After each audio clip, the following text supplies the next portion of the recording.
In March of 2011, the Aurora Dream slipped out of Port Canaveral like any other cruise ship chasing warm water and easy smiles. 5-day Caribbean run. 350 souls on board, if you count the crew. Couples celebrating anniversaries. Retirees checking off bucket lists. Families trying to outrun ordinary life for a week. And then it didn't come back. No distress call. No mayday. No debris field. No lifeboats. No oil slick. Nothing floating. Nothing washing up. Just a clean vanishing. The kind that makes headlines because people love mysteries they don't have to solve. The Coast Guard searched more than 200,000 square miles of ocean. Aircraft, cutters, sonar sweeps, night vision. Weeks of hope, then months of paperwork. After a while, the world moved on. Oceanic Ventures didn't. Oceanic Ventures stood in front of cameras and used the same careful phrases corporate people use when they want to sound human without actually becoming vulnerable. A tragic mystery of the sea. Our hearts are with the families. We will cooperate fully. Then they collected $340 million in insurance money, and they kept selling luxury cruises. For 8 years, 350 families stared at empty water, while Oceanic Ventures posted record profits. The company didn't just survive the tragedy, it grew from it. 2 new ships launched. Shareholders applauded. Advertisements played on TV like nothing happened. The disappearance became a legend, a story, a marketing line, until March 2019. A Coast Guard patrol in the North Atlantic saw something that made grown men go quiet. Between 2 massive icebergs, locked like a knife in a vice, was a white cruise ship sitting upright in a frozen grave. The Aurora Dream. 340 miles southeast of Newfoundland, far from any Caribbean route, wedged in ice, intact, preserved like a snapshot in time. And aboard it, every passenger and every crew member was still there, frozen, waiting. The world called it a miracle of discovery. The families called it something else, because a ship doesn't drift there by accident. Not that far, not that clean, not with everything missing that should have triggered alarms. And inside that icebound tomb was evidence that told a darker story. The ship didn't vanish, it was led. Someone was paid to make sure nobody survived. March 15th, 2019. Owen Hartley was under a Honda Civic replacing brake pads when his phone rang. Unknown number. He almost ignored it. Unknown numbers were usually collectors, landlords, people asking for money he didn't have. But something made him answer. Mr. Hartley, the voice said, professional and careful. Lieutenant Dale Kirby, United States Coast Guard. Owen's chest tightened like a fist had closed around his ribs. 8 years of chasing a ghost, and those words still hit the same. We found the Aurora Dream. The wrench slipped from Owen's hand and clattered on the shop floor. Around him, the world kept moving. Impact guns screamed. Someone laughed at a joke. A radio played a song he didn't hear. His ears filled with blood. Say that again. The Aurora Dream was located yesterday morning, 340 miles southeast of Newfoundland. The ship is intact, trapped between icebergs. We're mounting a recovery operation. Owen sat hard on an overturned bucket. His hands wouldn't stop shaking. My wife, he forced out. Claire Hartley, is she... I can't discuss specifics over the phone, Kirby said. But there are bodies aboard. We're beginning identification. I'm calling because you filed requests every month. Owen swallowed. 96 months. A beat of silence. He'd called every 30 days for 8 years. Always the same outcome. Transfers. Holds.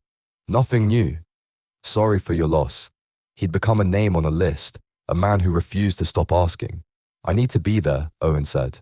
This is an active recovery site, Kirby replied. Restricted access. My wife is on that ship. I understand.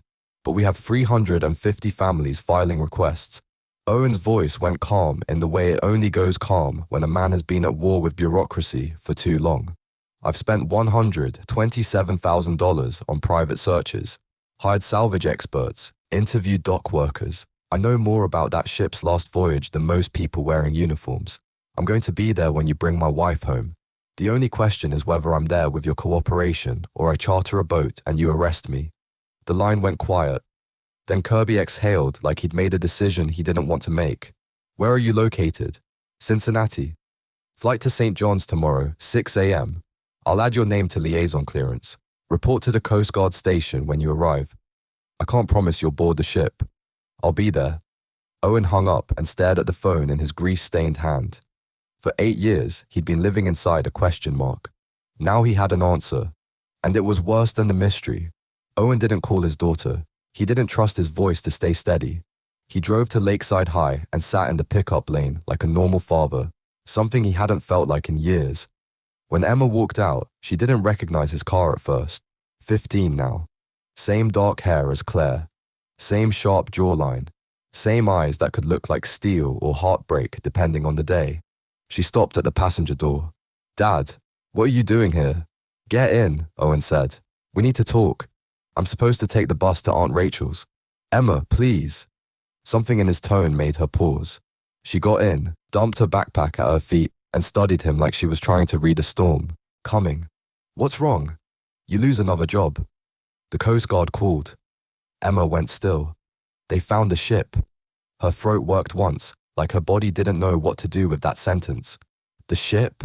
The Aurora Dream, frozen off Newfoundland. They're bringing everyone back. Mom, Emma whispered, but it sounded like a question. They sat in the parking lot while parents pulled away, while the day moved forward like it always does. What if I don't recognize her? Emma said, eyes fixed on her backpack strap. She's been frozen for 8 years. What if my brain sees a stranger? Owen thought of the last photo. Easter 2011. Claire laughing in the backyard. Sunlight in her hair. Emma in her arms. She'll look the same, he said. Ice preserves. That's not what I mean. He didn't have an answer. 8 years of searching had stolen details from his daughter. The world had kept her growing while her mother stayed frozen in time. I'm coming, Emma said. If they found her, I'm coming. Owen nodded once. We go together. Rachel Brennan, Claire's sister, answered the door in scrubs. One look at Owen and Emma on the porch, and her nurse brain already knew something shifted. They found the ship, Emma said. Rachel's hand went to her mouth. Oh my God, where? North Atlantic, frozen off Newfoundland. We leave tomorrow. I'm going, Emma added. Rachel didn't argue. She just stepped back and pointed upstairs. Pack warm clothes. It's brutal up there. Owen, sit before you fall over. Rachel's house smelled like normal life. Dinner cooking, detergent, warmth. Owen's apartment smelled like obsession, paper, old coffee, and 8 years of refusing to move forward. Rachel poured coffee. Emma packed. Rachel watched Owen like she was watching a man standing on the edge of something. 8 years, she said quietly. I didn't think they'd ever find it, Owen admitted. Are you ready? Owen almost laughed. Ready for what? For my wife to be a body in ice, for my daughter to see her mother frozen like a statue. Rachel's voice stayed gentle but firm. Searching is different than finding. Searching keeps hope alive. Finding forces grief to land. Owen stared into his coffee like it might give him strength. I'm not prepared, he said, but I'm going anyway. Newfoundland hit them like a slap. Wind cut through layers. The sky looked like steel. Emma pulled her hood tight. This is insane, she muttered. It'll be colder at the ship, Owen said. The Coast Guard station was modern brick on the waterfront. Inside, fluorescent lights, clipped footsteps, quiet tension. Lieutenant Dale Kirby was younger than Owen expected, maybe mid-30s, clean uniform, tired eyes. The look of a man who'd been sleeping in fragments since the discovery. Kirby shook Owen's hand, then nodded at Emma. This is my daughter, Owen said. Claire's daughter. Kirby's expression softened a fraction. Please sit, he said. I know you have questions. When do we board? Owen asked immediately. Kirby didn't flinch. That's complicated. The Aurora Dream is a crime scene and a mass casualty site. We have forensic teams, Canadian authorities, maritime investigators, lawyers. Everyone wants access. FBI, Owen said. Why FBI? Kirby hesitated, then lowered his voice. Because there's evidence this wasn't an accident. Owen felt his blood turn cold. What evidence?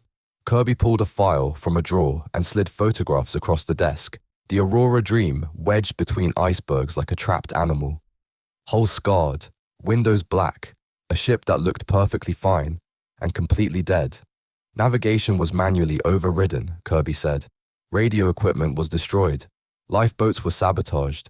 Release mechanisms damaged. Whoever did this wanted to make sure no one got off that ship alive. Emma made a sound, small, involuntary. Owen reached across and took her hand. You're saying someone murdered them. I'm saying we're treating it as criminal. Owen stared at the photos. 8 years of theories, storms, rogue waves, mechanical failure, collapsed in one moment. Murder, he repeated. Kirby held Owen's gaze. I can try to get you limited access, he said. A few hours, that's it. You will not touch evidence markers. You will not remove anything. Owen's voice dropped. I just need to see my wife. Give me 48 hours, Kirby said. I'll talk to the investigation coordinator. The Harbour Inn was full of people carrying the same exhausted expression, hope mixed with dread. In the lobby, Owen found what he expected. Families gathering, sharing documents, feeding off each other's anger like it was warmth. Beth Renner, 60-something, sharp eyes, introduced herself with a handshake that felt like steel. My brother was crew, she said. Engineering. Martin Ross, 40-ish, tired suit, joined them. My parents were passengers, he said. Oceanic Ventures paid out insurance and fought every investigation. They've been blocking access for years. Why block access now? Owen asked. Beth's voice hardened. Because they're afraid of what's frozen on that ship. Martin slid paperwork across the table. Insurance documents, legal motions, financials. Aurora Dream was bleeding money, Martin said. Maintenance problems, fuel costs. They tried selling her twice. No buyers. Then 6 months before she vanished, they took out a massive insurance policy. Catastrophic loss at sea. How much? Owen asked. Beth tapped the number. 340 million. Owen stared. That's triple what the ship was worth, Martin said. She was worth. More dead than alive. A cold idea formed, heavy and ugly. You think the company? I think someone made a decision, Beth said, and 350 people paid for it. On the third night, Kirby called. 4 hours, he said. Tomorrow morning, 6 a.m. You, your daughter, Beth Renner, Martin Ross. That's it. Take it or leave it. We'll take it, Owen said. The boat cut through black water, scattered with ice. The air hurt to breathe. Emma stood at the rail, silent, her hands clenched. Then the captain pointed. Between 2 towering icebergs, blue-green walls rising out of the sea, sat the Aurora Dream. Bigger than Owen had imagined. White hull streaked with rust, slides frozen mid-curve, deck chairs locked in place, a monument to a crime. Emma's voice cracked. That's where Mom is. Owen swallowed. Yeah. They boarded carefully. The deck was ice, towels stiff like boards, sunglasses frozen to a railing, a coffee cup tipped on its side, trapped mid-spill. Time had stopped here. Inside, flashlights cut through darkness. Bodies were visible through frosted glass, slumped in hallways, collapsed near stairwells, frozen mid-step. Not posed, not dramatic, just stopped. Beth broke away toward crew quarters. Martin headed for the bridge. Owen and Emma climbed to deck 7, passenger cabins. Claire's door was frozen shut. Owen leaned into it until ice cracked and the door gave. The room looked like Claire had stepped out and never returned. Suitcase half unpacked. Clothes laid out on the bed. Reading glasses on the nightstand. A laptop on the desk, dark. A quiet that felt disrespectful in its calm. Emma stood in the doorway, unable to step in. It's like she's coming back, she whispered. Owen's eyes caught a small leather notebook under the glasses. Claire's journal. He opened it carefully. Early entries were normal. Boring conference sessions, poolside lunch. A couple from Boston, too much food. A nurse letting herself breathe. Then the tone shifted. A crewman in a restricted area. Name tag, Keith. Nervous, watching people. Checking his watch. An argument on the bridge. And then, the last entry. Something's wrong. We should have turned south hours ago. Crew is tense. Nobody's talking. Keith hasn't been seen all day. Owen, if you ever read this, I love you. Tell Emma. The sentence ended like it was cut with a knife. Emma stared at Owen. What does it say? Your mum knew something was wrong, Owen said. She was trying to warn. Emma's eyes filled. Did she get scared? Owen looked at the last line, the love written with the calm precision of a woman who didn't panic easily. She was thinking about you, he said quietly. Even then, Emma swallowed hard. Where is she? Owen realized what Emma meant. Claire's body wasn't in the cabin. Claire hadn't frozen here, which meant she'd left the room after writing that entry. And she didn't come back. They moved through corridors, empty rooms, hallways with bodies collapsed like they'd been trying to reach somewhere, assembly points, exit routes, and then Owen saw it again, a dark splatter on the wall, blood frozen into the metal.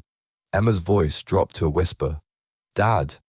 Owen followed the trail. It led toward the communications corridor. His stomach tightened. Claire had seen Keith. Claire had written about him. Claire wasn't in her cabin. Claire went looking. They reunited on the bridge. Martin stood beside the helm. The captain's body was frozen at his post, one hand still on the wheel. Martin held a logbook open, reading with a voice that sounded like he'd aged 10 years in an hour. Course deviation detected. Officer Walden defensive. Ice warnings ignored. Communications non-responsive. Found Walden destroying equipment. Fuel lines cut. Lifeboats sabotaged. This wasn't an accident. Find out who paid him. The log named him, Keith Walden. Owen's jaw clenched. Beth's face was pale. My brother found fuel sabotage, she said hoarsely. This was planned. Emma's eyes flashed. Where is he? Owen didn't answer. He just turned toward the comms corridor. Let's go, he said. The communications room looked like a fight happened with machines. Panels smashed. Wires cut. Emergency beacon housing destroyed. Satellite equipment in pieces. Someone hadn't just shut it down. They'd killed it. In the corner behind a wrecked console, curled like a man trying to hide from his own choices, was Keith Walden. Frozen. Dead. His hands clutched a waterproof pouch. Martin hesitated. We're not supposed to... Owen didn't care. He pried the pouch free with careful force. The body was rigid, fingers locked in place like claws. He opened the pouch. Bank statements. Offshore deposits. A Cayman account. Payments totaling $2.8 million spread over months. Then a document that made Owen's vision narrow. A payment schedule on Oceanic Ventures letterhead. Initial payment. Equipment access. Final deployment. Completion bonus. $3 million on confirmation of total loss. A handwritten instruction. Full payment on confirmation of total loss. No survivors, no evidence. Make it look accidental or environmental. Emma swallowed. Why is he still here? She asked. Owen stared at the dead man. Because the ice closed faster than planned, he said. He missed extraction. He got trapped in the same coffin he built. Beth shook with rage. They hired him, she whispered. They paid him. Martin started taking photos, fast and steady. This is it. This is the spine of the case. Owen kept searching the pouch.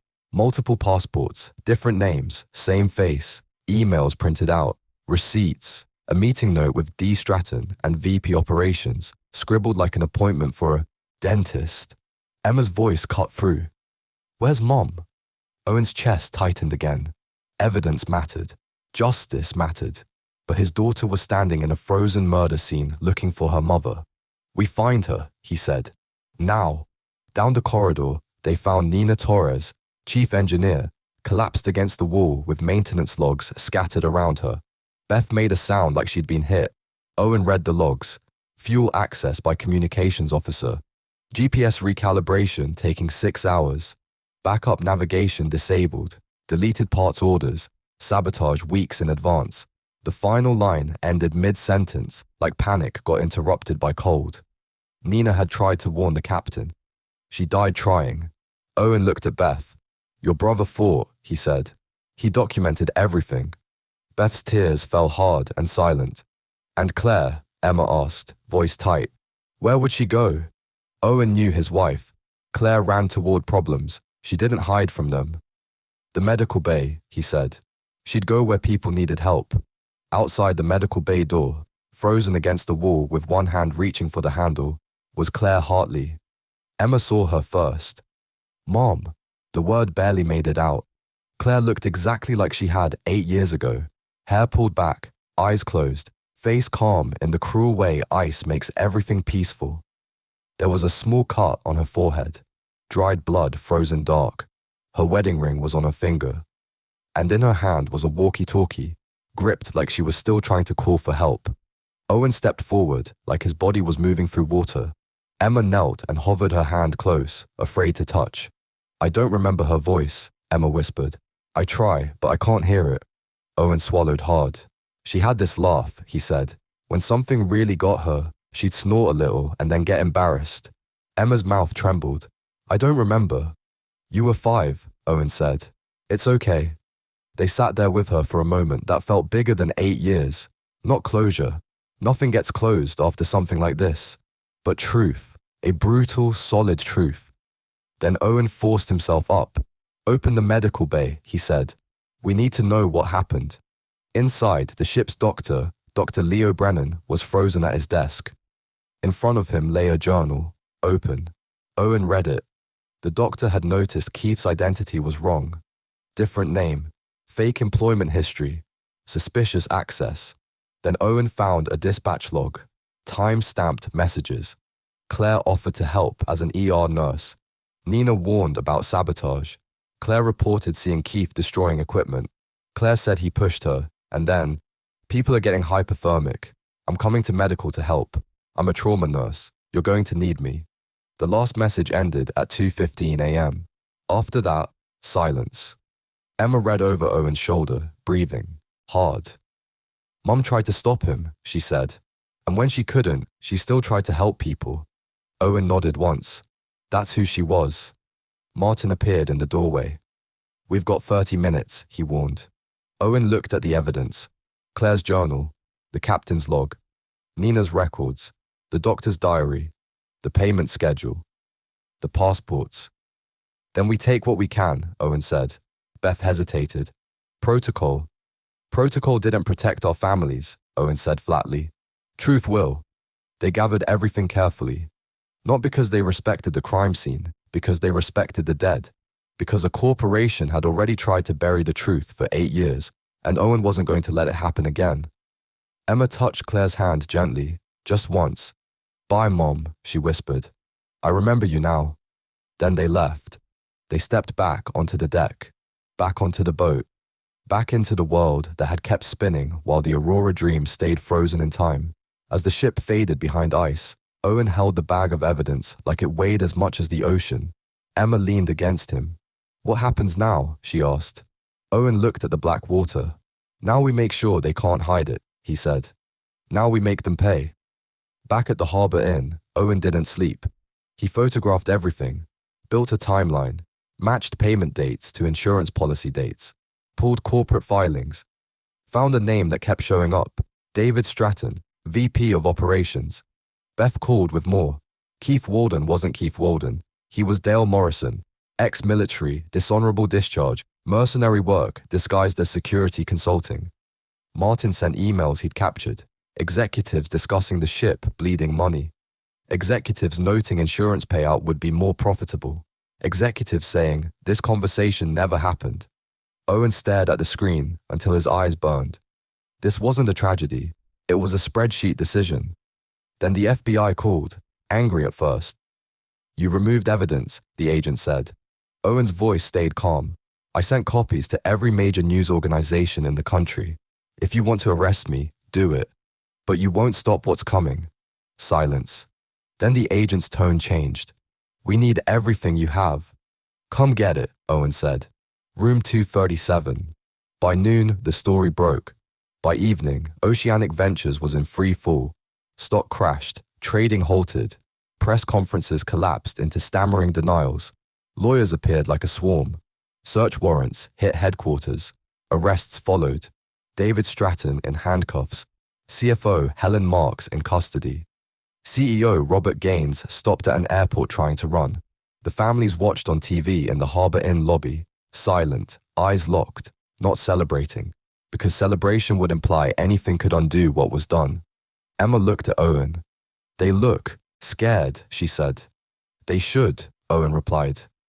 Claire came home a week later. The funeral was the hardest day of Owen's life, and also, in a strange way, a relief, because for 8 years, grief had been stuck in the doorway, never allowed to fully enter. Now it had. Rachel spoke about Claire's stubborn compassion, her refusal to walk past suffering, how she ran toward danger. Emma spoke too, voice shaking but steady. My mom died helping people, she said. I didn't get to grow up with her, but now I know who she was, and I'm proud of her. Owen couldn't speak. He just held his daughter's hand while the casket lowered into the earth. She's home, Emma whispered. Yeah, Owen said. She's home. The trial came later.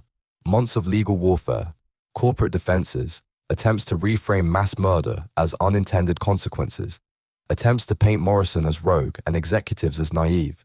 But evidence doesn't care about narratives, payment trails, emails, access credentials, logs from the ship, a dead man clutching proof. In Nurse's final message, Owen testified, not with drama, with facts, with the quiet weight of a man who had spent 8 years trying to pull truth out of the ocean. Defense tried to paint him as obsessive. He didn't deny it. Yeah, Owen said, voice even. I was obsessed because my wife disappeared and nobody cared enough to tell the truth. If I hadn't forced it into the open, these people would still be free. The jury listened. They watched Stratton's practiced calm crack under cross-examination, watched his denials collide with receipts, watched corporate language fail when it had to answer a human question. Then the verdict came. Guilty. All counts. The courtroom erupted, not with joy, but with something like breath returning after years underwater. Stratton got life without parole. Gaines got life. Marks got decades. Oceanic Ventures collapsed into bankruptcy. Ship seized, the brand destroyed. The world moved on again, but this time with the truth attached. And then came the part nobody talks about. What happens after justice? Because justice doesn't bring back the dead. It doesn't rewind birthdays missed, mornings stolen, childhoods lived with a hole in them. After the verdict, Owen went home to an apartment that still looked like obsession. Maps, strings, boxes, evidence of a man who had built a shrine out of pain. Emma stood in the doorway and looked at it all. What do we do now? She asked. Owen exhaled. We clean it up, he said. We put the search away. We live. It sounded simple. It wasn't. But for the first time, he wasn't chasing a ghost. He was building a life. Emma chose nursing school, not because she wanted to chase her mother's shadow, but because she wanted to carry her mother's best instinct forward. Owen went back to work, found structure again, woke up for something other than rage. He visited Claire's grave and talked to her like men talk when no one is watching, plain, honest, without performance. We got them, he said. It doesn't fix it, but we got them. He wrote the story down for Emma, not for money, for memory, for proof that Claire was real and brave and human and did what she always did, ran toward the problem. Eventually, the story became a book. The profits funded a foundation for families dealing with maritime disasters. Then something else happened. Laws changed. Mandatory real-time GPS tracking, redundant emergency beacons, independent inspections. They named it after the ship, the Aurora Dream Act. Beth called Owen with her voice trembling. Your fight saved lives, she said. They're saying it prevented multiple disasters. Thousands of passengers protected because of the new systems. Owen sat in silence after the call. He didn't believe in clean endings, but he believed in legacy. Claire died trying to help people, and in a way, through her daughter, through the laws, through the truth forced into daylight, she kept helping. Years later, Emma called him from a late shift. Dad, she said quietly. Sometimes I still don't remember her voice, but I remember what she did. I remember who she was. Owen swallowed. That's the part that matters, he said. Emma paused. Thank you for not giving up, she said. Not just on her, on me. Owen stared at the kitchen table, hands steady now. I'm here, he said. I'm not going anywhere. The ocean had tried to keep it secret. A corporation had tried to bury it, but truth has a way of surfacing. Sometimes 8 years later, sometimes frozen between icebergs, sometimes carried in a nurse's unfinished sentence and a daughter's stubborn demand for justice. The Aurora Dream didn't disappear. It was taken, and the men who signed the checks learned something they forgot when they turned death into a line item. You can buy silence for a while, but you can't buy the ocean, and you can't buy a man's refusal to let his family be erased. If you want a lesson that hits hard, let it be this. Love without truth will rot you from the inside. And truth, no matter how cold, no matter how late, will either destroy you or forge you into something unbreakable. Owen Hartley broke, then he rebuilt, not because he was special, but because he had no other choice. Because a man's life isn't measured by what he loses, it's measured by what he refuses to let be forgotten.